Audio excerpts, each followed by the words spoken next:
1 கொரிந்தியர் 15ஆம் அதிகாரம் 3, 4, 5 வசனங்கள். இந்த வேத புஸ்தகத்திலிருந்து ஒரு 3 வார்த்தைகளை நான் வாசிக்கிறேன். இது தேவனுடைய வார்த்தை. இந்த வார்த்தையில் எழுதப்பட்ட சத்தியம் நீங்கள் வசனத்துக்கு கவனமாய் செவி கொடுக்கும்போது அந்த சத்தியம் நமக்குள்ளே விடுதலை கொண்டு வரும்.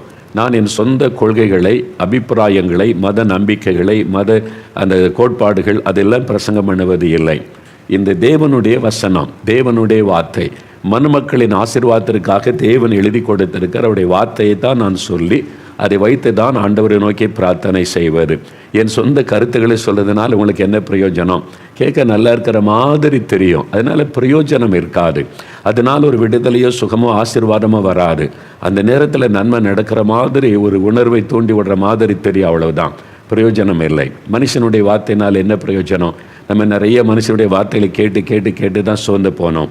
அதனால் தேவனுடைய வார்த்தையை நான் உங்களுக்கு சொல்லுகிறேன். அந்த வசனத்தை நான் வாசிக்கிறேன். 1 கொரிந்தியர் 15ஆம் அதிகாரம் 3, 4, 5 வசனம். கிறிஸ்துவானவர் வேத வாக்கியங்களின்படி நமது பாவங்களுக்காக மரித்து அடக்கம் பண்ணப்பட்டு வேத வாக்கியங்களின்படி 3ஆம் நாளில் உயிர்த்தெழுந்து கேபாவுக்கும் பின்பு 12 தரிசனமானார்.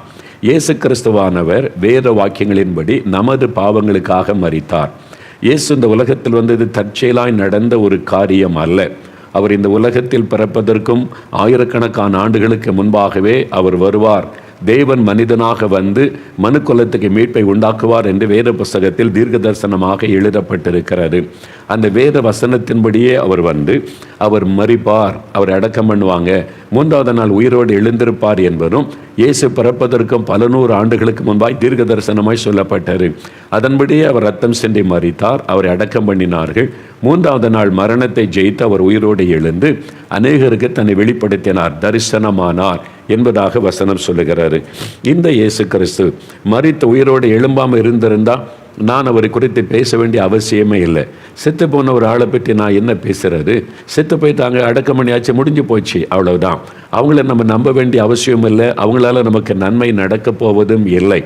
ஆனால் மரித்தும் உயிரோடு ஒருத்தர் இருந்தால் அவர் மூலமாக தான் நமக்கு நன்மை நடக்கும்.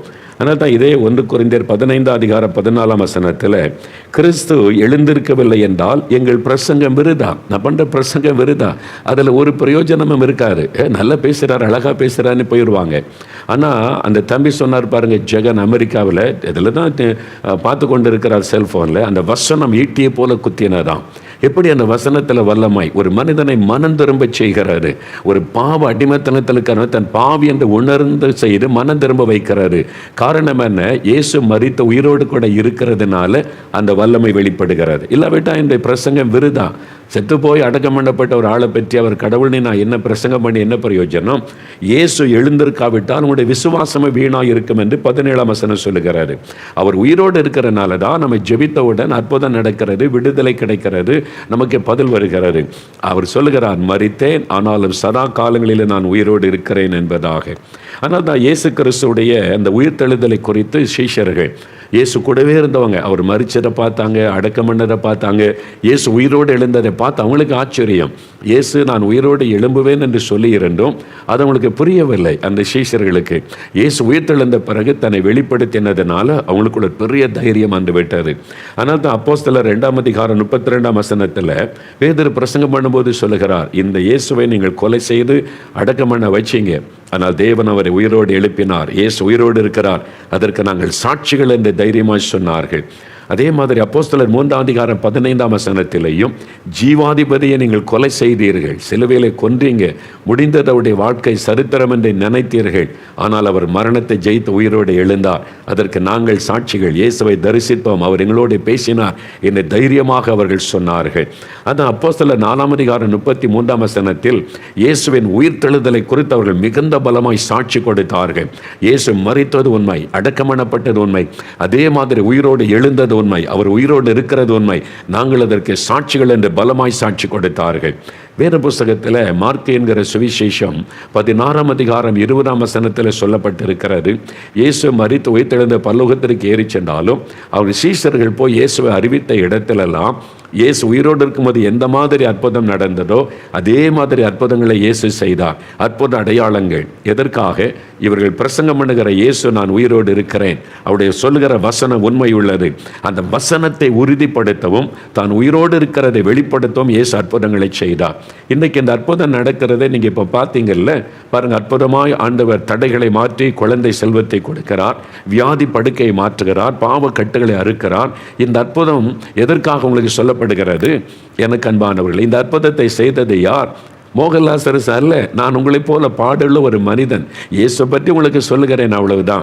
இந்த அற்புதங்களை செய்கிறவர் இயேசு. எதற்காக? இந்த ஊழியக்காரன் சொல்லுகிற இயேசுவாகிய நான் இன்றைக்கும் உயிரோடு இருக்கிறேன், நான் வல்லமை உள்ள தேவன் என்பதை மக்களுக்கு விளங்க பண்ணும்படி இன்றைக்கும் ஒரு அற்புதங்களை செய்கிற தேவனாக இருக்கிறார். அதனால் தான் இன்றைக்கும் இயேசு உங்களுக்கு அற்புதம் செய்ய போகிறார். எதற்காக? இந்த ஊழியக்காரன் சொல்லுகிற இயேசு நான் வல்லமை உள்ளவர், நான் உன்னை நேசிக்கிறவர், நான் அற்புதங்களின் தேவன் என்பதை உங்களுக்கு வெளிப்படுத்துவதற்கு இயேசு அற்புதம் செய்ய ஆயத்தமாய் இருக்கிறார். இன்றைக்கு உங்க வீட்டில் நீங்க இருக்கிற இடத்துல அற்புதம் நடக்க போகிறாரு. விசுவாசத்தோடு ஆண்டவருடைய வசனத்தை கவனிங்க. சரி, இந்த இயேசு தன்னை உயிரோடு எழுந்த பிறகு வெளிப்படுத்தினார் என்று பார்க்கிறோம். வேத புத்தகத்தில் யோவான் எழுதின சுவிசேஷம் 20ஆம் அதிகாரத்தில் இந்த அதிகாரம் முழுவதையும் நீங்கள் வாசிக்கும் போது உயிர்த்தெழுந்த இயேசு தன்னை வெளிப்படுத்தின 3 சம்பவங்கள் எழுதப்பட்டு இருக்கிறாரு. 3 சம்பவங்கள் இயேசு தன்னை உயிரோடு இருக்கிறவராக வெளிப்படுத்தி காண்பித்த சம்பவங்கள். அந்த 3 காரியத்தை சுருக்கமாக சொல்லி நம்ம ஜெபிக்க போகலாம். சரியா? முதலாவது காரியம் யோவான் 20ஆம் அதிகாரம் 15வது வசனம். ஆண்டவர் அந்த கல்லறை, இயேசு அடக்கம் பண்ணப்பட்ட கல்லறைக்கு வெளியிலே அது ஒரு அழகான தோட்டம், அது தோட்டத்து கல்லறை என்று அழைக்கப்படுகிறது. அந்த தோட்டத்தில் இருந்த ஒரு கல்லறை, யூதருடைய வழக்கத்தின்படி அந்த அங்கெல்லாம் மலை பிரதேசங்கள் தான் எல்லாமே. அதனால இந்த மலையில குகை போல குடைந்து அந்த குகை மாதிரி உண்டாக்கி அதுக்குள்ள தான் அடக்கம் பண்ணுவார்கள் யூதருடைய அந்த நாட்கள் அவருடைய வழக்கத்தின்படி. அப்பொழுது அதற்கான வாசனை திரவியங்கள் சில பொருட்கள் எல்லாம் இருக்கிறது. அதை வைத்து சிலையினால் அந்த சரீரத்தை சுற்றி அடக்கம் பண்ணினால் வெகு நாள் வரைக்கும் அது கொஞ்சம் பத்திரமா இருக்கும். அந்த மாதிரி பழக்கம் அவங்களுக்கு உண்டு. ஒரு குடும்பத்துக்குன்னு ஒரு கல்லறை இருக்கும். அதன் பிறகு கொஞ்சமாக அந்த சரீரம் அழிந்து விடும். மறுபடியும் ஒருவர் மரிச்சா அந்த கல்லறைக்குள்ள அடக்கம் பண்ணுவார்கள். ஒரு குடும்பத்துக்குன்னு ஒரு கல்லறை வைத்திருப்பார்கள். அந்த மாதிரி ஒரு குடைந்து எடுக்கப்பட்ட கல்லறையில் தான் இயேசுடைய சரீரம் வைக்கப்பட்டிருந்தது. அது ஒரு பெரிய செல்வந்தன் தன் குடும்பத்திற்கு வாங்கி வைத்திருந்த கல்லறையை இயேசுவுக்கு கொடுத்தார். நீங்க இதை பயன்படுத்திக் கொள்ளுங்கன்னு சொல்லி இயேசுவின் மேல உள்ள அன்பினால அந்த மனிதர் கொடுத்ததா இலவசமாய் கொடுத்தது. அந்த கல்லறையில் தான் இயேசு அடக்கம் பண்ணப்பட்டார். இப்பொழுது உயிர்த்தெழுந்து விட்டார். அந்த தோட்டத்தில் ஒரு பெண், மகதலேனா மரியாள் என்கிற ஒரு பெண், அவளுக்கு தான் இயேசு முதல் தரிசனமாகிறார். அவர் தரிசனமாகி முதலாவது என்ன சொல்றார் பாருங்க, 15வது வசனத்தில் இயேசு அவளை பார்த்து, ஸ்திரியே ஏன் அழுகிறாய், யாரை தேடுகிறாய்? பெண்ணே நீ ஏன் அழுகிறாய், நீ யாரை தேடுகிறாய் என்று ஆண்டவர் கேட்கிறார். அவர் சொன்ன முதலாவது வார்த்தை, கண்ணீரோடு இருந்த ஒரு பெண்ணுக்கு இயேசு தரிசனமாகி அவருடைய கண்ணீரை துடைத்து அவருடைய துக்கத்தை சந்தோஷமாய் மாற்றினார். அதுதான் இங்கே எழுதப்பட்டிருக்கிறது. யார் இந்த பெண், ஏன் இவள் அழுது கொண்டு நிற்கிறாள் என்று பார்த்தால், வேத புஸ்தகத்தில் மார்க் எழுதின சுவிசேஷம் 16ஆம் அதிகாரம் 9ஆம் வசனத்தில் இயேசு உயிர்த்தெழுந்த பிறகு முதல் இவளுக்கு தான் உயிரோடு இருக்கிறவராக தன்னை வெளிப்படுத்தி காண்பித்தார் என்று எழுதப்பட்டிருக்கிறார். தன் சீஷர்களை காட்டிலும் முதலாவது இவளுக்கு வெளிப்படுத்தினாராம். எதற்காக? 10வது வசனம் சொல்லுகிறது, ஒரு காலத்தில் அவள் 7 பிசாசு பிடித்த ஒரு பெண், ஒரு வாலிப மகள். அவளை 7 அசுத்த ஆவிகள் பிடித்து அலைக்கழித்து அவருடைய வாழ்க்கையை நாசமாக்கி கொண்டிருந்தார். அந்த பிசாசு பிடியில் அவளுக்கு விடுதலை கொடுக்க யாருமே இல்லை. ஒரு நரக வாழ்க்கை தானே. அப்போ இயேசு அவருடைய ஊருக்கு போன போது இந்த மகளை இயேசுவிடத்தில் கொண்டு வந்திருப்பார்கள். இயேசு அவளுக்கு விடுதலை கொடுத்தார். அந்த 7 அசுத்தாவின் பிடியிலிருந்து விடுதலை கொடுத்த உடனே அவருடைய வாழ்க்கை மறுரூபமானது. அதனால இயேசுவை அவள் ஒரு தகப்பனாய் அவள் நேசித்தாள். ஐயோ, எனக்கு ஒரு தகப்பன் கிடைச்சிட்டாரு, எனக்கு ஒரு விடுதலை கொடுத்துட்டாரு, இப்படி ஒரு ஆண்டவர் எனக்கு கிடைத்து விட்டார் என்று இயேசுவின் மேல் அவளுக்கு அளவில்லாத ஒரு அன்பு. ஆண்டவரும் அவளை மகளை போல நேசித்து பாவம் அசுத்தாவினாலே இவ்வளவு வேதனைப்பட்ட மகள் என்று விடுதலை கொடுத்திருந்தார். அவள் தான் எருசலேமுக்கு வந்திருந்து இயேசு அடக்கம் பண்ணி விட்டார்கள். அவருடைய மனதை ரொம்ப துக்கப்படுத்தி விட்டாரு. இனிமேல் எனக்கு யார் இருக்கிறா, எனக்கு ஒரு தகப்பனாக இயேசு இருந்தாரே, நான் என்ன வேணாலும் அவர்கிட்ட சொல்லுவேன், என் பாரத்தை சொல்லுவேன், கஷ்டத்தை சொல்லுவேன், அவர் எனக்கு ஆறுதல் சொல்லுவார், எனக்கு அற்புதம் செய்வார், எனக்கு விடுதலை கொடுத்த அந்த ஆண்டவரை அவர் சிலுவையில் அறைந்து கொன்று அடக்கம் பண்ணிட்டாங்களே அப்படின்னு அவளுக்குள்ள ஒரு வேதனை. அதனால வாரத்தின் முதல் நாள் 3 நாள் கழித்து அவருடைய பண்டிகை நாட்கள் முடியணும். அந்த பண்டிகை நாட்கள் முடிந்து 3 நாள் கழித்து அதிகாலையில் அந்த கல்லறையில் அவங்களுக்கு சில வாசனை திரவியங்களை எல்லாம் வைப்பாங்க. அதுக்காக பார்த்தபோது இயேசுனுடைய சரீரத்தை காணவில்லை என்றால் அவர் உயிர்த்தெழுந்து விட்டார். இவளுக்கு அது தெரியாது. சரீரத்தை மரித்து போன ஒரு ஆண்டவரை பார்க்க வந்த அவளுக்கு இயேசுவை காணலையே, அவருடைய சரீரத்தை யாரோ எடுத்துட்டு போயிட்டாங்களோ, அவரை விரோதித்தவங்க கொண்டு போய் அவருடைய சரீரத்தை அழிச்சிட்டாங்களோ என்பதெல்லாம் ஒரு எண்ணம். அதனால அழுகிறாள், கண்ணீர் விட்டு, இப்படி ஒரு நல்ல தகப்பனை நான் இழந்துட்டேனே, இனிமேல் எனக்கு யார் இருக்கிறா, இனிமேல் என் துக்கம் தான் நான் யாரிடத்தில் போய் சொல்லுவேன். அவள் அழுது கொண்டேன்னு இருக்கிறாள். இயேசுவின் மேலே உள்ள அந்த பாசம், அந்த அன்பினால் அழுது கொண்டேன்னு இருக்கிறாள். அப்பொழுது அந்த கண்ணீரை இயேசு கண்டபோது, அவருடைய கண்ணீர் உடைந்த உள்ளத்தோட அன்பினால் உண்டான கண்ணீரை கண்டபோது இயேசு அவளுக்கு தரிசனமாகி, ஸ்திரியே ஏன் அழுகிறாய், நீ யாரை தேடி வந்திருக்கிறாய் என்ற போது இயேசு உயிர்த்தெழுந்த மறுரூபமாக்கப்பட்ட சரீரத்தோடு நிற்கிறார். பிரகாசமான ஒரு மறுரூபமாக்கப்பட்ட சரீரத்தோடு இருக்கிறதுனால உடனே அடையாளம் தெரியலை.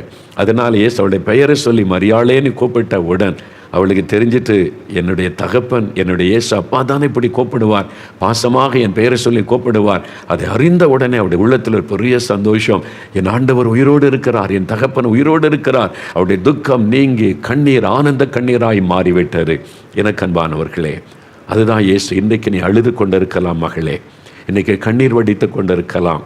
என்னை புரிந்து கொள்ள, எனக்கு உதவி செய்ய யாருமில்லாத ஒரு சூழ்நிலையில் நான் இருக்கிறேன்னு சொல்லி தனிமையாக நீ அழுது கொண்டிருக்கலாம். ஒரு அன்புக்காக ஏங்கி என்னை நேசிக்க யார் இருக்கிறார்கள் என்பதாக இயேசு கிறிஸ்து உயிர்த்தெழுந்த ஆண்டவர் இன்றைக்கு உங்களை சந்தித்து கொண்டிருக்கிறார். நீ ஏன் அழுகிறாய் மகளே, மகனே நீ ஏன் அழுகிறாய் என்று உங்களை கேட்கிறார். உங்களுடைய கண்ணீரை துடைத்து உங்களுடைய துக்கத்தை சந்தோஷமாய் மாற்றுவதற்கு. எங்கள் ஊருக்கு பக்கத்தில் வீரபாண்டிய பட்டணம்னு ஒரு ஊர் இருக்கிறது. அங்கே பெரிய கத்தோலிக்க ஆலயம் இருக்கிறது. கத்தோலிக்க பல ஊழியங்கள் அங்கே நடைபெறுகிறது. அதில் ஒன்று, அனாதைகளாய் விடப்பட்ட பிள்ளைகளை பராமரிக்கிற அருமையான ஹோம் வைத்து அந்த பிள்ளைகளுக்கு அவங்க அன்பு காட்டி அவங்கள வளர்த்து வருகிறாங்க. கைவிடப்பட்டு அனாதைகளாய் விடப்பட்ட பிள்ளைகள், அநேக பிள்ளைகள் அங்கே அதிகமாக பெண் பிள்ளைகள் அவங்கள பராமரித்து வருகிறார்கள். அப்படி அனாதையாய் சின்ன குழந்தையாய் கொண்டு வரப்பட்ட ஒரு பெண் குழந்தை அவங்க படிக்க வச்சு உருவாக்கி கொண்டு வந்தாங்க. இப்போ 18 வயது ஆகிவிட்டது, வாலிப வயது. ஸ்கூலில் போனால் அநேகருடைய பெற்றோர்லாம் அந்த பிள்ளைகளை பார்க்க வர்றாங்க. அது மாதிரி தாய் இருந்தால் அந்த தாய் பார்க்க வர்றாங்க, தகப்பன் இருந்தால் பார்க்க வர்றாங்க. இவளுக்கு தாயும் இல்லை தகப்பனும் இல்லை, அனாதையாய் கொண்டு விடப்பட்டதுனால அவளுக்குள்ள ஒரு வேதனை இருந்து கொண்டே இருந்தது. எங்கள் அப்பா அம்மா யார், ஏன் நான் அனாதையானேன், என்ன ஆச்சரியம் அவங்களுக்கு, எப்படி நான் இங்கே வந்தேன், அவங்க எங்கே இருக்கிறாங்க, உயிரோடு இருக்கிறாங்களா அப்படின்னு யாருக்குமே உண்டாகிற ஒரு எண்ணம் தானே. வாலிப வயசில் அந்த மகளை ரொம்ப உள்ளத்தில் ஒரு ஏக்கத்தை கொடுத்தார் தாய் தகப்பனுடைய அன்புக்காக. ஒரு நாள் அந்த ஃபாதர், அந்த சபை ஃபாதர், அவங்க தான் அதுக்கு பொறுப்பு, அவங்கள்ட்ட போய் அவள் கேட்டாள், ஃபாதர் எங்கள் அப்பா அம்மா யார், எங்கள் அப்பா அம்மா எங்கே, எங்கள் அப்பா அம்மா யார் சொல்லுங்கள். கண்ணீரோடு அழுது கொண்டே நின்றாள். அவருடைய உள்ளம் அன்புக்காக ஏங்குகிறது, தாய் பாசம் தகப்பன் பாசத்துக்காக. அவருக்கு நல்லா தெரிகிறது. அவங்க பார்த்தாங்க, இவளுக்கு நான் என்ன சொல்கிறது, இந்த மகளை சின்ன பிள்ளையாக இருந்தால் நாங்கள் வளர்த்து இது வரைக்கும் ஆளாக்கிட்டோம், இப்போ எங்கள் அப்பா அம்மா யார், எங்கள் அப்பா அம்மா எனக்கு காட்டுங்கன்னு சொல்லி கேட்கும்போது நான் என்ன சொல்லுவது என்று சொல்லி தெரியலை. அப்போ அவருடைய மனதிலே ஒரு எண்ணத்தை ஆண்டவர் போட்டார். அந்த ஃபாதர் அந்த மகள்கிட்ட சொன்னாங்க, உங்கள் அப்பா அம்மா யாருன்னு இயேசுகிட்ட போய் கேளு, அவருக்கு தான் தெரியும், அவர்கிட்ட போய் கேளு அப்படின்னு சொன்ன உடனே சரி நான் போகிறேன் அப்படின்னு சொல்லி ஒரு நாள் அன்றைக்கு இரவு அந்த ஆலயத்தில் அந்த மகள் போய் தனியாய் முழங்கால் படியிட்டு கண்ணில் கண்ணீரோடு அழுதாள். இயேசுவே எங்கள் அப்பா அம்மா யார், நான் ஏன் அனாதை ஆக்கப்பட்டிருக்கிறேன், எனக்கு யாரும் இல்லை அன்பு காட்ட, இவங்கெல்லாம் என்னை நேசிக்கிறாங்க பராமரிக்கிறாங்க, அதெல்லாம் உண்மைதான். ஆனால் ஒரு அப்பா அம்மாவுடைய பாசம் மற்றவங்க தர முடியுமா? எத்தனையோ குழந்தைகளுக்கு பாசம் காமிக்கிற மாதிரி எனக்கு காமிக்கிறாங்க, அவ்வளவுதான். ஆனால் எங்கள் அப்பா அம்மா இருந்திருந்தா எனக்கு ஸ்பெஷலாக அன்பு காமிச்சிருப்பாங்கல்ல, என் மேலே ஸ்பெஷலாக கரிசனையாக இருந்திருப்பாங்கல்ல, என் மேலே அக்கறை செலுத்தியிருப்பாங்கல்ல. அப்படி எனக்கு ஒரு அப்பா அம்மா இல்லையே, யார் எங்கள் அப்பா அம்மா எனக்கு தெரியணும். அழுது கொண்டே இருந்தாள். 1 மணி நேரம், 2 மணி நேரம், 3 மணி நேரம், நடுஇரவு நேரம் ஆயிற்று. கண்ணீரை நிறுத்த முடியல. அழுது கொண்டே எங்கள் அப்பா அம்மா யார் ஆண்டவரேன்னு சொல்லி கேட்டுக்கொண்டே இருந்தாள். அந்த இரவு நேரத்தில், அந்த அமைதியான நேரத்தில் அவள் முழங்காலையில் நின்று இயேசுவை நோக்கி வேண்டிக் கொண்டிருக்கும் போது இயேசு அவளுக்கு முன்னாலே நின்றார். அவர் ஒரு வார்த்தை சொன்னார், மகளே நான் தான் உனக்கு அப்பா அம்மா, ஐ am your father and mother, நான் தான் உனக்கு அப்பா அம்மா என்று ஒரு வார்த்தை சொன்னார். அந்த வார்த்தையுடைய உள்ளத்தில் தொனித்த உடனே அவருடைய துக்கமெல்லாம் மறைந்தது. இயேசுவை அவருடைய வார்த்தைகளை கேட்ட உடனே அந்த துக்கம் நீங்கி ஒரு பெரிய சந்தோஷம். நீங்கள் தான் எனக்கு அப்பா அம்மாவா, அப்போ நீங்கள் தான் எனக்கு எல்லாமே. இயேசுவை தனக்கு தகப்பனும் தாயுமாய் அவள் சுதந்தரித்து கொண்டாள். அவளுடைய உள்ளத்தில் இந்த பாரம் துக்கம் எல்லாம் நீங்கினார். அதன் பிறகு அவள் கண்ணீர் வடிக்கலை, அழவில்லை. அவளுக்குள்ள ஒரு பெரிய சந்தோஷம். எல்லாரும் ஆச்சரியப்பட்டாங்க, எப்படி நீ துக்கமாக இருப்ப, சோகமாக இருப்ப, சந்தோஷமாக இரு, எனக்கு அப்பா அம்மா கிடைச்சிட்டாங்க, எனக்கு அப்பா அம்மா கிடைச்சிட்டாங்க. யார்? இயேசு கிறிஸ்து. அவர் உங்களை பார்த்து சொல்லுகிறார், என் மகனே, என் மகளே, நான் உனக்கு தாயும் தகப்பனுமாய் இருக்கிற தேவன். ஒரு தாய் தகப்பனுடைய அன்பை காட்டிலும் இயேசுனுடைய அன்பு பெரிது. இன்னைக்கு உங்களை பார்த்து சொல்லுகிறார், யாருமே என்னை புரிந்து கொள்ளலை, யாருமே என்னை அறிந்து கொள்ளலை, யார்கிட்டையும் பாரத்தை சொல்ல முடியல, தனிமையாக அழுகிறேன், தனியாக உட்காந்து கண்ணீர் வடிக்கிறேன். யார் என் வேதனை புரிந்து கொள்ளுவாங்க? எங்கள் அம்மாவால் என்னை புரிந்து கொள்ள முடியல, எங்கள் அப்பாவால் என்னை புரிந்து கொள்ள முடியல, உண்மையாக எனக்கு நேசித்து என்னை புரிந்து கொள்ளுகிறதுக்கு யாரும் இல்லையே, எல்லாரும் இருந்த ஒரு அனாதை போல நான் இருக்கிறேனே அப்படின்னு அழுது கொண்டிருக்கிறாயா மகளே? எனக்கு அன்பான வாலிப மகனை, நீ கண்ணீர் வடித்து கொண்டிருக்கிறாயா? உன் படுக்கை கண்ணீரினால் நனைத்து கொண்டிருக்கிறாயா? இயேசு வந்து சொல்லுகிறார், நான் உயிரோடு இருக்கிற ஆண்டவர், நான் உயிரோடு இருக்கிற இரட்சகர், நான் உனக்கு தகப்பனும் தாயுமாக இருக்கிறவர். ஏன் அழுகிறாய்? நான் இருக்கிறேன் உனக்கு. அன்றைக்கு மரியாளை பார்த்து ஆண்டவர் சொன்னார், ஏன் அழுகிறாய் மகளே? நீ யாரை தேடுகிறாய்? நான் உயிரோடு இருக்கிறேன், எனக்கு எதுக்கு நீ அழ வேண்டும்? நீ அழாதே. அன்றைக்கு உங்களை பார்த்து சொல்லுகிறார், என் மகளே நீ அழாதே, என் மகனே நீ அழாதே, உனக்கு நான் இருக்கிறேன் என்று இயேசு உங்களை பார்த்து சொல்லுகிறார். உயிர்த்தெழுந்த இயேசு கண்ணீரோடு நின்ற ஒரு மகளை சந்தித்து அவருடைய கண்ணீரை ஆனந்த கண்ணீராய் மாற்றினார். ரெண்டாவது, இந்த யோவான் 20ஆம் அதிகாரத்தை வாசிக்கும் போது 19ஆம் வசனத்தில் இயேசு தன்னை தரிசனமாய் வெளிப்படுத்தின இன்னொரு சம்பவம் எழுதப்பட்டிருக்கிறது பாருங்க. வாரத்தின் முதல் நாளாகிய அன்றைய தினம் சாயங்கால வேளையிலே, காலையில் மகதலேனா மரியாளுக்கு இயேசு தன்னை காண்பித்து அவளுடைய கண்ணீரை துடைத்தார். இப்போ மாலையில் சீஷர்கள் கூடியிருந்த இடத்தில் யூதர்களுக்கு பயந்ததினால் கதவுகள் பூட்டப்பட்டிருக்கையில் இயேசு வந்து நடுவே நின்று உங்களுக்கு சமாதானம் என்றார். இங்கே இயேசுடைய சீஷர்கள், அவங்க கூட 12 பேர் இருந்தாங்களே, ஒரு சீஷன் துரோகியாக மாறிட்டான். கூடவே இருந்து இயேசு கொடுத்தெல்லாம் புசித்து சாப்பிட்டு மகிழ்ந்தவன் துரோகியா பணத்துக்காக இயேசுவை காட்டி கொடுத்துட்டு தற்கொலை பண்ணி மரித்து போய்விட்டான். இந்த 12 பேரில் தோமா என்கிற சீஷன் வெளியே போயிட்டார், அவர் அந்த ரூமில் இல்லை. 10 சீஷர்கள் இருக்கிறாங்க, அவங்கெல்லாம் பயந்து கொண்டு இருக்கிறாங்க. இயேசுவையே கொன்னுட்டாங்களே, நம்மளையும் கொன்னுருவாங்களே. இந்த அந்த தீவிரமாக செயல்படுறவங்க மதவாதிகள், அவங்க வந்து இயேசுவை கொலை பண்ணாங்க, பொய்யான குற்றச்சாட்டை சொல்லி குறை சொல்லி அவரை கொன்னுட்டாங்க, அடக்கம் பண்ணியாச்சு, இனிமேல் நம்மளை விட மாட்டாங்களே, இயேசுவோடு இருந்தோம்ல, நம்மளையும் கொன்னுருவாங்களே. பயம், மனுஷரை குறித்த பயம், அப்போ எதிர்காலத்தை குறித்த பயம். நம்ம எல்லாத்தையும் விட்டுட்டு இயேசுவை நம்பித்தானே வந்தோம், வேலையை விட்டுட்டு வந்தோம், குடும்பத்தை விட்டுட்டு வந்தோம், 3.5 வருஷம் நல்லா தானே இருந்தோம். இப்போ இயேசுவையே இறந்து போய் அடக்கம் பண்ணியாச்சு, இனி எப்படி வாழ போகிறோம்? எதிர்காலத்தை குறித்த ஒரு பயம், தேவைக்கு என்ன பண்றது, குடும்பத்துக்கு என்ன பண்றது, அவனுடைய பெரிய கேள்விக்குறை பயத்தோட கலங்கி கொண்டிருக்கும் போது இயேசு வந்து நின்று சொல்றார், உங்களுக்கு சமாதானம். ஏன் பயப்படுறீங்க? நான் உயிரோடு இருக்கிறேன். நான் மரிச்சு போயிட்டு நினைக்கிறீங்களா? நான் உயிரோடு இருக்கிறேன், மரணத்தை ஜெயித்து உயிரோடு இருக்கிறேன். நான் உங்களுக்கு சொன்னேன்ல, நான் மரித்து உயிரோடு எழும்புவேன்னே, நீங்கள் நான் சொன்னதை சரியாக கவனிக்கலை, நீங்கள் அதில் கவனம் செலுத்தலையே. ஆண்டவர் இப்போ வந்து சொன்ன உடனே வசனம் சொல்லுகிறவங்க சந்தோஷப்பட்டார்கள்.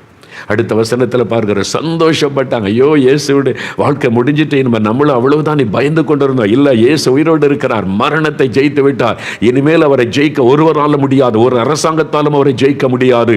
இந்த ரோம அரசாங்கம் தான் அவரை சிலுவையில் அறைந்து கொண்டது. இந்த மத தீவிரவாதிகள், அந்த தலைவர்கள் தான் அவரை கொன்னாங்க. அவங்களுக்கு தானே பயந்தோம். இனி யாருக்கும் பயப்பட தேவையில்லை, இயேசு உயிரோடு இருக்கிறார். பெரிய தைரியம், மகிழ்ச்சி வந்து விட்டது.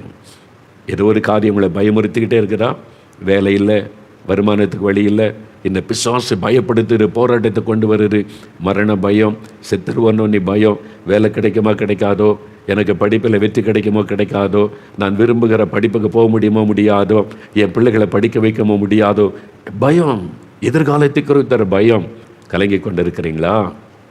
ஆண்டவர் சொல்றார், என் மகளே உனக்கு சமாதானம், என் மகனே உனக்கு சமாதானம், நான் உயிரோடு இருக்கிறேனே, பிறகு எதுக்கு நீ பயப்படணும், கலங்கணும்? அவருடைய அந்த பயம் அவளை விட்டு விலகினது. சந்தோஷம். இன்றைக்கு உங்களுடைய பயத்தை மாற்றி சந்தோஷப்படுத்த உயிர்த்தெழுந்த இயேசு உங்கள் பக்கத்தில் வந்து நிற்கிறார், உங்கள் வீட்டில் வந்து நிற்கிறார். நான் உயிரோடு இருக்கிறேன் என்பதாக சொல்லுகிறார். ஒரு சமயம் சென்னையில் ஒரு சகோதரர், நான் ஒரு ட்ரெயினில் பிரயாணப்பட்டு கொண்டு இருக்கும்போது, அவர் சென்னையில் பிஸ்னஸ் மேன், கடலை வச்சு வியாபாரம் செய்கிறவர், அவர் குடும்பம் எனக்கு தெரியும்.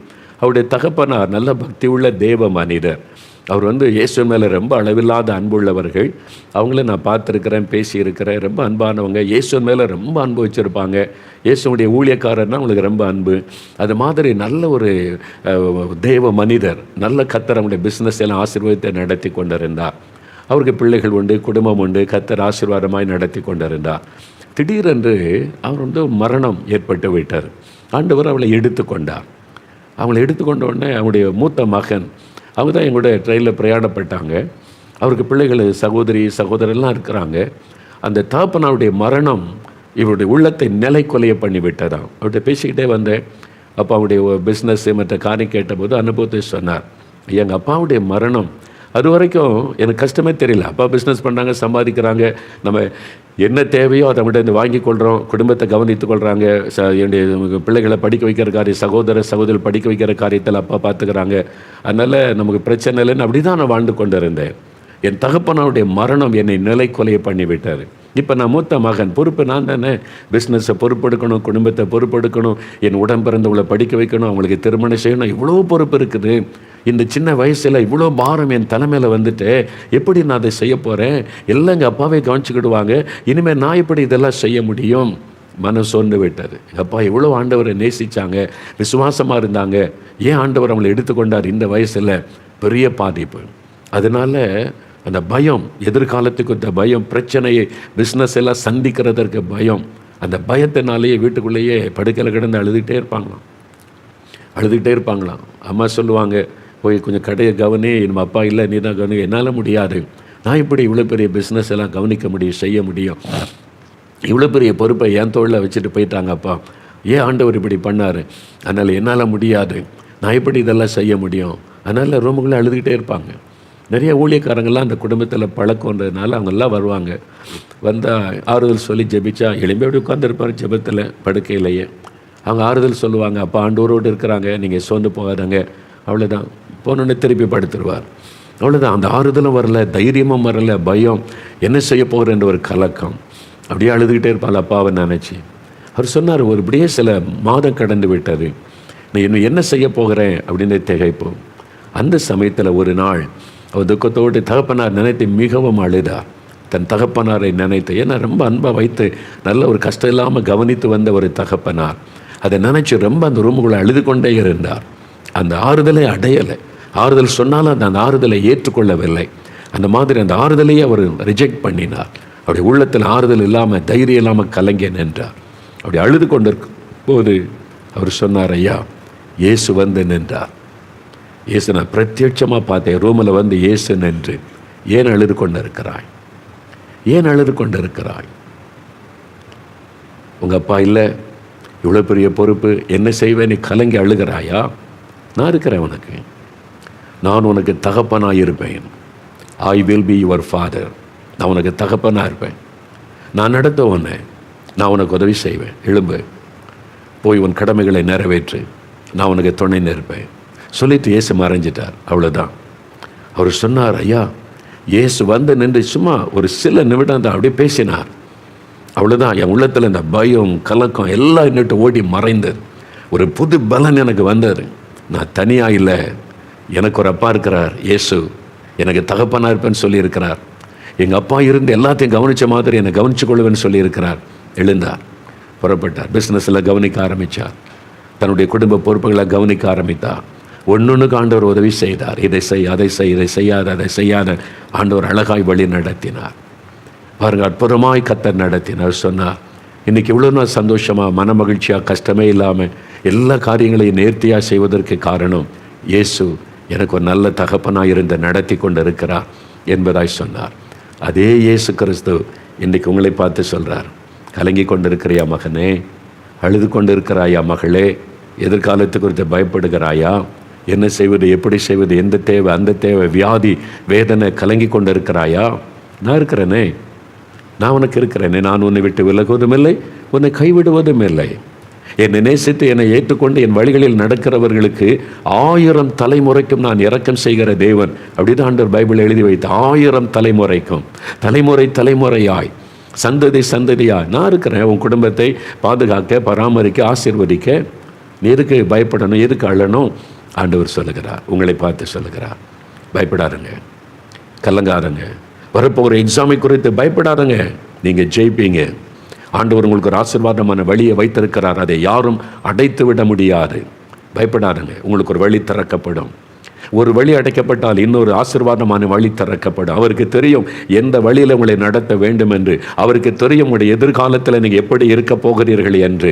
உங்களை குறித்து அவர் வைத்திருக்கிற திட்டம் உங்களுடைய வாழ்க்கையில் நிறைவேறும், உங்களுடைய பிள்ளைகளுடைய வாழ்க்கையில் நிறைவேறும். பயப்படாதங்க. கணவர் இறந்துட்டாரே, இந்த பிள்ளைகளை எப்படி வளர்க்க போகிறேன்? இயேசு சொல்லுகிறார், நான் இருக்கல, நான் உனக்கு துணையாக, நான் இருக்கிற உனக்கு உதவி செய்ய. பயப்படாதங்க. நான் இறந்தா போயிட்டேன், மரித்தேன், ஆனாலும் நான் சதா காலங்களில் உயிரோடு இருக்கிற ஆண்டவர். என் நாமத்தை சொல்லி கூப்பிட்டாலே உன் பக்கத்தில் நான் இருப்பதை நீ உணர்ந்து கொள்ள நான் செய்வேனே. அவர் எப்பவும் கூட இருக்கிறதை உணர செய்கிற ஒரு ஆண்டவர். பயப்படாதே மகனே, பயப்படாதே மகளே, நான் இருக்கிறேன்னு சொல்லுவார். பிறகு எதுக்கு நீங்கள் கலங்கணும்? ஆண்டவர் சொல்லுகிறார், நான் உயிரோடு இருக்கிறேன். அன்றைக்கு சீஷுடைய பயமெல்லாம் மாறினது. தைரியம், சந்தோஷம், மகிழ்ச்சி, பயம் நீங்கி மகிழ்ச்சி. இன்றைக்கு உங்களை பயத்தில் இந்த விடுதலை. உங்களுக்கு ஒரு மந்திரவாரம் பண்ணிட்டாங்களா, பில்லி சோனியம் பண்ணிட்டாங்களா, அசுத்தாவின் தொந்தரவு பண்ணிதா, ராத்திரி தூங்க முடியல, இன்றைக்கு இயேசுவின் நாமத்தில் உங்களுக்கு விடுதலை. அந்த பொருளாத பிசாசுக்கு ஒரு முடிவு. அவனுடைய வல்லமை அழிக்கப்படும். மந்திர கிரியை, பில்லி சோனிய வல்லமை இன்றைக்கு அழிக்கப்பட்டு உங்களுக்கு விடுதலை. இன்றைக்கு ராத்திரிலிருந்து அவன் உங்கள் பக்கமே வர மாட்டான். இயேசுடைய நாமத்தில் அவனுடைய கிரியைகள் அழிக்கப்பட்டு போகும். இயேசுடைய பெயரை மட்டும் சொல்லுங்க. இயேசுவின் நாமத்தில், இயேசுவின் நாமத்தில், இயேசுவின் நாமத்திற்கு ஸ்தோத்திரம் சொல்லுங்க. இயேசுவின் ரத்தம் ஜெயம். எனக்காக ரத்தம் சிந்தி மரித்து உயிர்த்தெழுந்த இயேசுவுக்கு ஸ்தோத்திரம். என் கூட இயேசு இருக்கிறார். சாத்தானே, நீ என்னை ஒன்றும் பண்ண முடியாது. எந்த மந்திர வல்லமை என்னை சேதப்படுத்த முடியாது. என் தூக்கத்தை கெடுக்க முடியாது. என்ன பிசாசை ஜெயித்த இயேசு என் கூட இருக்கிறார் சொல்லுங்க தைரியமா. எதுக்கு பயப்படுறீங்க? இன்றைக்கு அந்த பயத்தை ஆண்டவர் மாற்றுகிறார். மூன்றாவது இன்னொரு சம்பவம் எழுதப்பட்டிருக்கிறது. யோவான் 20ஆம் அதிகாரம் 26, 27 வசனம் பாருங்க. மறுபடியும் 8 நாளைக்கு பின்பு அவருடைய சீஷர்கள் வீட்டுக்குள்ளே இருந்தார்கள். தோமாவும் அவர்களுடனே கூட இருந்தான். இந்த தோமா முதல்ல இல்லை. இப்போ 8 நாளைக்கு பின்பு இயேசு வர்றார் திரும்பவும். அப்போ தோமா இருக்கிறார். இந்த தோமா நேரு தாமஸ், சென்ட் தாமஸ்ன்னு சொல்கிறோம்ல, சென்னையில் சென்ட் தாமஸ் மவுண்ட் எல்லாம் பார்க்குறோம்ல, அதெல்லாம் பெரிய பெரிய சர்ச்சு, சாந்தோம் சர்ச்செல்லாம் இருக்குல்ல. தோமா, இந்த தோமா தான் இந்தியாவுக்கு சுவிசேஷத்தை கொண்டு வந்தவர். இவர் மூலமாக தான் இயேசு இந்திய மக்களுக்கு சுவிசேஷத்தை அறிவிக்க அவரை அனுப்பினார். அவர் இந்தியாவில் 20 வருஷம் ஊழியம் செய்தார். சென்னை பட்டணத்தில் 20 வருஷம் ஊழியம் செய்து அங்கே இரத்த சாட்சியாய் மரித்தார். அவர் மூலமாக நிறைய அற்புதம் நடைபெற்றது. மரித்த குழந்தை உயிர் பெற்றது. நிறைய பேர் சுகம் பெற்று இயேசுவை, அவருடைய வல்லமையை ருசித்து இயேசுவை ஏற்றுக்கொண்டதுனால அந்த காலத்திலேயே மத தீவிரவாத ஒரு மனுஷன் இருந்திருக்கிறான். அவனுக்குள்ளே பொறாமை, என் பிழைப்பு பாதிக்கப்படுமே, நான் இந்த மதம் இதை வச்சு தானே பிழைப்பை நடத்துகிறேன், இந்த ஆள் புதுசாக இயேசுன்றாருன்னு சொல்லி அவர் ஜெபம் பண்ணி கொண்டிருக்கும்போது ஈட்டினால் அவரை குத்தி கொலை செய்து விட்டான். ரத்தம் சிந்தி அவர் மரித்தார். அவர் அடக்கம் பண்ணப்பட்ட இடம்தான் சாந்தோம் கடற்கரை ஓரத்தில் பிரம்மாண்டமான ஒரு கேத்தலிக் ஆலயம் இருக்குதுல்ல, அங்கே தான் தோமா அடக்கம் பண்ணப்பட்டார். இது சரித்திரம். 2000 வருஷத்துக்கு முன்பாகவே இயேசு இந்தியாவுக்கு அறிவிக்கப்பட அனுப்பப்பட்டு விட்டார். அதனால் சிலர் நினைக்கிற மாதிரி வெள்ளைக்காரங்க கொண்டு வந்த மதம் போதில் இது மதமே கிடையாது. அவங்க கொண்டு வந்தவங்க யாரும் மதத்தை பற்றி பேசவே இல்லை. வெள்ளைக்காரன் கொண்டு வந்த மதம் அப்படிலாம் கிடையாது. மதமே அது கிடையாது. இயேசு கிறிஸ்து என்கிறவர் ரட்சகர். நான் உயிர் மறைத்து உயிரோடு இருந்து உயிர்த்தெழுந்து இன்றைக்கு உயிரோடு இருக்கிற ஒரு ஆண்டவர். அவர் மூலமாக பாவத்திலிருந்து விடுதலை, சாபத்திலிருந்து விடுதலை, வேதனையிலிருந்து விடுதலை, அற்புதம், மனுஷருடைய துக்கத்தை சந்தோஷமாய் மாற்றுகிற ஒரு ஆண்டு. எல்லாமே இலவசம். அதுக்காக அவர் எனக்கு இது கொண்டு வா, அது கொண்டு வா, அது தரணும், இது எதுவுமே கிடையாது. விசுவாசம் அவ்வளோதான். எனக்காக அவர் மரித்தார் சிலுவையில். இயேசுவே எனக்கு ஒரு விஷயங்கன்னா, அவர் தகப்பன் தானே. ஒரு தகப்பன் பிள்ளையை ஆசீர்வதிக்க காசு கேட்பாரா? இல்லை. நீ யோசித்து பாருங்களேன். காசு கூட அப்போ தான் அவன் ஆசீர்வதிப்பேன்னு தகப்பன் சொன்னால் அந்த தகப்பன் சரியில்லைன்னு அர்த்தம். இயேசு அப்படிதான். எல்லாம் இலவசம். பாவத்திலிருந்து விடுதலை, நோயிலிருந்து விடுதலை, அவங்களுடைய சாபக்கட்டிலிருந்து விடுதலை, எல்லாம் இலவசம். இயேசுவே எனக்காக நீங்கள் மரிச்சங்களை விடுதலை கொடுங்கன்னா உடனே விடுதலை தருவார். இந்த இயேசுவை இந்த இந்தியாவுக்கு அறிவிப்பதற்கு வந்தவர் தான் இந்த தோமா. இந்த தோமாவின் நாட்களில் இயேசுவை பற்றி அறிவித்து நிறைய பேர் இயேசுவை ஏற்றுக்கொண்டு ஒரு மன மகிழ்ச்சியான வாழ்க்கை வாழ்ந்திருக்கிறார்கள் என்று சொல்லப்பட்டு இருக்கிறாரு. ஆம் பிரியமானவர்களே, அப்போ இந்த தோமா கிட்ட அவர் இயேசு இந்த தோமாவை சந்திப்பதற்கு திரும்ப வருகிறார். இயேசுவை பார்த்த உடனே தோமாவை பார்த்துட்டு ஆண்டவர் கேட்க, தோமாவே என் காயங்களை பாரு. இயேசு உயிரோடு இருக்கிறான், நான் பார்த்தா தான் நம்புன்னு சொன்னால, நிறைய கையில் ஆணி கடாவப்பட்ட காயம், தொட்டு பாருன்னு சொல்லுகிறார். விழாவில் ஈட்டினால் குத்துனாங்கல்ல, என் விழாவை பாரு, இந்த கையை போடு அப்படின்னு சொல்கிறார். சொன்ன உடனே பாருங்க, இயேசு நடுவே நின்று உங்களுக்கு சமாதானம் அப்படி சொல்லிட்டு பின்பு அவர் தோமாவை நோக்கி, நீ இங்கே உன் விரலை இங்கே நீட்டி என் கைகளை பார், உன் கையை நீட்டி என் விலாவிலை போடு, அவிசுவாசியாயிராமல் விசுவாசியாயிரு அப்படின்னு ஆண்டவர் சொன்னார். தோமா உடனே அதை பார்த்து அப்படியே வேதனை அடைந்து, என் ஆண்டவரே, என் தேவனே என்று அவர் கதறினார். எனக்கு அன்பானவர்களே, ஒரு சந்தேகப்பட்ட ஒரு தோமா, நான் அவரை நம்ப முடியாது, பார்த்தா தான் நம்புவேன் அப்படி சொன்னபோது ஆண்டவர் தவறாக நினைக்கல. இந்த ஆள் நம்பலையே, இவனுக்கு எதுக்கு நம்ம வெளிப்படுத்தணும்னு நினைக்கல. அவனுடைய சந்தேகத்தை போக்கிறணும்னு சொல்லி இயேசு தன்னை வெளிப்படுத்தி தான் உயிரோடு இருப்பதை காண்பித்து தோமாவுடைய சந்தேகத்தை மாற்றி அந்த தோமாவை இந்தியாவுக்கு அனுப்பினான். ஏன்னா இந்தியா மக்கள் எதையும் சாதாரணமாக நம்ப மாட்டாங்க. அதனால இந்த சந்தேகம் நிறைந்த மக்கள் மத்தியில் இந்த தோமா தான் போய் சுவிசேஷம் அறிவிக்கணும், அந்த மக்கள் அதன் மூலமாக தான் என்னை விசுவாசிப்பாங்கன்னு தோமாவை அனுப்பி வைத்திருக்கிறார். இப்போ பாருங்கள், அவருக்குள்ள ஒரு பெரிய விசுவாசம் வந்து விட்டார். ஆண்டவர் சொன்னார், நீ சந்தேகப்படாத விசுவாசம் உள்ளவனாயிரு. உயிர்த்தெழுந்த இயேசு உங்களை பார்த்து சொல்லுகிறார், விசுவாசம் உள்ளவளாயிரு மகளே, விசுவாசம் உள்ளவனாயிரு, நான் உயிரோடு இருக்கிறேன் என்று சொல்லுகிறார். ஒரு சம்பவத்தை சொல்லி நாம் ஜெபிக்க போகிறோம். இலங்கை தேசத்தில் கிளிநொச்சி என்கிற ஒரு பகுதி இருக்கிற கிளிநொச்சி உங்களுக்கு எல்லாருக்கும் தெரியும்ல, எல்லாருக்கும் அடிக்கடி கேள்விப்பட்ட பகுதி, நம் தமிழ் மக்கள் இருக்கிற ஒரு பகுதி. அங்கே அந்த கிளிநொச்சி முக்கியமான ஒரு இடம். இந்த யுத்தெல்லாம் முடிந்து ஒரு சமாதானம் உண்டான பிறகு அங்கே போய் சுவிசேஷம் அறிவிப்பதற்கு அங்கே இருக்கிற மக்கள் ஒழுங்கு செய்து ஒரு 2 நாள் கூட்டத்திற்கு, ஒரு 3 வருஷத்துக்கு முன்னால் ஈஸ்டர் பண்டிகை அன்று அந்த வாரத்தில் 3 நாள் கூட்டம், வெள்ளி சனி ஞாயிறு 3 நாள் கூட்டம். அதில் அந்த ஈஸ்டர் பண்டிகை என்ற ஞாயிற்றுக்கிழமை நீங்கள் வந்து பிரசங்கம் பண்ணணும் என்று அழைத்திருந்தார்கள். சரி என்று நான் இலங்கைக்கு போயிருந்தேன். கிளிநொச்சியில் ஒரு மைதானத்திலே கூட்டம், நிறைய மக்கள், ஆயிரக்கணக்கான மக்கள் பல இடத்துலேருந்து வந்திருக்கிறாங்க. அந்த கூட்டத்தை ஒழுங்கு செய்த மக்கள், பாஸ்டர்மார்கள், ஊழியக்காரர்கள் இணைந்து ஜெபத்தோடு ஒழுங்கு செய்திருந்தார்கள். ஒரு மறக்க முடியாத சம்பவம் என்னவென்றால், அங்கே இந்த உயிர்த்தெழுந்த இயேசு பற்றி தான் நான் பிரசங்கம் பண்ணினேன். இயேசு உயிர்த்தெழுந்த நாள், ஈஸ்டர் பண்டிகையில் மரணத்தை ஜெயித்து உயிரோடு எழுந்த நாள், இயேசு கிறிஸ்துக்கு மட்டும்தான் உயிர்த்தெழுந்த நாள், உயிர்த்தெழுந்த பண்டிகை. நீங்கள் யோசித்து பாருங்களேன், இந்த உலகத்தில் எத்தனையோ விதமான மகான்கள் தோன்றினாங்க, மறைஞ்சாங்க, இறந்துட்டாங்க. மரணம் தான் சொல்லப்பட்டிருக்குது, கல்லறைகள் இருக்குது. இவர் இங்கே மறிச்சார், அங்கே மறிச்சார், இந்த அவதாரம் இப்படி மறிச்சாங்க, அப்படி மறிச்சாங்கன்னு இருக்குது. பாரதியார் புக்கில் கூட எழுதியிருக்கிறாங்க, அவதாரங்கள் எப்படி மறிச்சாங்கன்னு எழுதியிருக்கு. நானே வாசித்திருக்கிறேன், பார்த்துருக்கிறேன். ஆனால் மறித்து உயிரோடு எழுந்த ஒருவர், இந்த நாள் அவர் உயிர்த்தெழுந்தார் அப்படின்னு இந்த உலகத்தில் சொல்லக்கூடிய ஒரே ஒருவர் இயேசு தான். அவருக்கு தான் உலகத்திலேயே ஒரு பண்டிகை பாருங்கள், அந்த ஈஸ்டர் பண்டிகை என்பது இயேசு மரணத்தை ஜெயித்து உயிர்த்தெழுந்த பண்டிகை என்று உலகம் முழுவதிலும் கொண்டாடப்படுகிற பண்டிகை. இந்தியாவில் மட்டும் இல்லை, அமெரிக்காவில் மட்டுமல்ல, ஆப்பிரிக்காவில், ஐரோப்பாவில், எல்லா கண்டத்திலும், எல்லா நாடுகளிலும் இயேசு உயிரோடு எழுந்த அந்த பண்டிகை கொண்டாடுகிறதை நீங்கள் அறிந்திருக்கிறீங்க. அப்போ நீங்களே யோசித்து பார்க்கணும். அந்த நாளில் அந்த கிளிநொச்சியில் ஓப்பன் மீட்டிங்கில் நான் உயிர்த்தெழுந்த இயேசு பற்றி பிரசங்கம் பண்ணி இயேசு உங்களுக்கு அற்புதம் செய்வார்னு ஜெபிக்க ஆரம்பித்தேன். அப்போ நிறைய பேர் பாவத்தில் இந்த மனம் திரும்பி ஒப்பு கொடுத்தாங்க. அப்புறம் வியாதிக்காக ஜெபிக்கணும்னு சொன்னபோது அவனுடைய சுகம் விடுதலைக்காக இயேசுவின் நாமத்தினாலே ஜெபம் முடிந்தது. சுகம் பெற்றவங்க, விடுதலை பெற்றவங்க மேடையில் வந்து உங்களுக்கு என்ன நடந்தது என்பதை சொல்லலாம் என்ற போது நிறைய பேர் வந்துட்டாங்க. சில பெண்கள், குழந்தைகள் வந்து சாட்சி சொல்கிறாங்க, இயேசு எனக்கு இந்த சுகம் கொடுத்தார், அந்த சுகம் கொடுத்தார் என்பதெல்லாம். ஆனால் அதில் ஒன்றே ஒரு காரியம் இன்றைக்கு எனக்கு மறக்க முடியல, ஞாபகத்தில் இருக்குது. அந்த சாட்சி அது மட்டும் எனக்கு ஞாபகத்தில் இருக்குது. என்னன்னு சொன்னால், ஒரு வாலிப தம்பி வந்தான். அவனுக்கு வந்து 20 வயசு கூட இருக்காது, 18-19 வயசு இருக்கும். அவ்வளோதான். ஒரு அழகான வாலிபன். அவன் மேடையில் வந்து அப்படியே கூட்டத்தில், பெரிய கூட்டம் அப்படியே பார்த்து கொண்டே இருந்தான். தம்பி உனக்கு என்ன நடந்துச்சு அப்படின்னு கேட்டபோது அவன் மைக்கு முன்னால் வந்து அவன் ஒரு காரியம் சொன்னான். நான் கிறிஸ்தவனும் அல்ல, இயேசுவை நம்புகிறவனும் அல்ல. இந்த கிறிஸ்தவ கூட்டம் நடந்ததுக்கு நான் எதிர்ப்பு தெரிவித்தேன் என்று சொன்னான். முதல்ல மேடையில் அவன் சொன்னது. ஆமாம், என்ன நிறைய சிலர் வந்து அப்படிலாம் இவங்க வந்து மோகன்லாஸ் வந்து மதம் மாத்துறாரு அப்படின்னு சில எதிர்ப்பு தெரிவித்து நோட்டீஸ் எல்லாம் ஒட்டியிருந்தாங்க. அதனால் அங்கே காவல்துறையினர் கூட்டம் நடத்த அனுமதி கொடுத்து அங்கே உள்ளவங்க தான் நடத்துகிறாங்க. நான் போய் பிரசங்கம் பண்ணினேன், அவ்வளவுதான். அதில் அந்த வாலிபன் சொன்னால், நானும் எதிர்ப்பு தெரிவித்து என்னை கூட்டம் நடத்தக்கூடாதுன்னு, ஆனால் அரசாங்கம் அனுமதி கொடுத்துட்டாங்க. சரி, என்ன தான் அவங்க பேசுகிறாங்க, எப்படி மதம் மாற்றி ஏமாத்துறாங்கன்னு பார்க்க தான் நான் வந்து நின்று பார்த்துக்கிட்டே இருந்தேன். பார்த்தா இங்கே மதத்தை பற்றி ஒன்றுமே பேசலையே, அவர் இயேசுன்ற ஒரு கடவுளை பற்றி சொல்கிறாரு அப்படின்னு கவனிச்சுக்கிட்டே இருந்தேன். இது என்னது அப்படின்னு பார்த்துக்கிட்டு இருந்தேன். அப்போ எல்லாரும் ஜெப நேரத்தில் ஜெபிக்கிறதெல்லாம் பார்த்தேன். வியாதியஸ்தர் ஜெபிக்கிறான், பிசாசு ஓடுது, வியாதியஸ்தர் ஜெபிக்கிறாங்கன்னு. எனக்கு ஒரு பிரச்சனை. என்ன பிரச்சனைனா, அந்த தம்பிக்கு ஒரு கண்ணில் பார்வையே கிடையாது. பிறந்ததிலிருந்து பார்ன் பிளைண்ட். ஒரு கண்ணில் தான் பார்வை, ஒரு கண்ணில் பார்வை கிடையாது. அந்த தம்பி சொன்னது மேடையில் எல்லாருக்கும் மத்தியில், எனக்கு பிறவிலேயே ஒரு கண்ணில் பார்வை கிடையாது, ஒரு கண்ணில் தான் நான் வாழ்ந்து கொண்டு இருக்கிறேன். ஏசு குருடருக்கு பார்வை கொடுக்குறாரு, செவிடர் கேட்க வைக்க அற்புதம் நடக்குது அப்படிலாம் சொல்லி ஒரு ஜபம் பண்ணுறாரு. உண்மையாகவே அந்த ஏசு அற்புதம் செய்கிறாரா? என்னால் நம்ப முடியலையே.